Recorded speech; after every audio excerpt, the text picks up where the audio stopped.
এরপরে প্রশ্ন হলো, যারা নামাজ আদায় করে না তাদের দিয়ে কবর খোঁড়া যাবে কিনা? উত্তর হলো হ্যাঁ, যাবে। কবর খোঁড়ার জন্য নামাজি হওয়া শর্ত, না হলে কবর খুঁড়লে গুনাহ হবে এমন কোনো কথা নেই। তবে হ্যাঁ, প্রত্যেকটা মুসলমানেরই নামাজ পড়া কর্তব্য, সেটি ভিন্নতর বিষয়। নবীজি সাল্লাল্লাহু আলাইহি সাল্লামের সময়ে উহুদ যুদ্ধে শহীদদের যেখানে কবর দেওয়া হয়েছিল সেখানে কি এখনো আছে নাকি স্থানান্তর করা হয়েছে? হজে যে উহুদ যুদ্ধে শহীদদের কবর জিয়ারত করতে পারবো কিনা? উত্তর হলো হ্যাঁ, উহুদ যুদ্ধের শহীদদের কবর জিয়ারতের জন্য যাওয়া যাবে। শুধু যাবেই না, বরং এটি সুন্নাহ। নবী আলাইহিস সালাম মাঝে মধ্যেই মদিনার মসজিদে নবী থেকে বের হয়ে তার অদূরেই অবস্থিত উহুদ যুদ্ধের শহীদদের কবরে সালাম পেশ করতেন। বিধান সেটা আমরা করব, এবং এখনও সেই কবরস্থান আছে উহুদ পাহাড়ের পাদদেশে।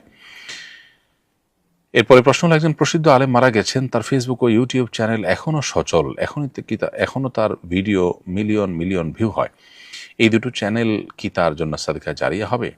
উত্তর হলো হ্যাঁ, অবশ্যই। যদি কোনো ভালো কাজ কেউ রেখে যান দুনিয়াতে, তাহলে তার মৃত্যুর পরও সেই ভালো কাজের ধারা অব্যাহত যতদিন থাকবে, তার জন্য তিনি অবশ্যই আশা করা যায় সওয়াব লাভ করবেন আল্লাহ তাআলার কাছে।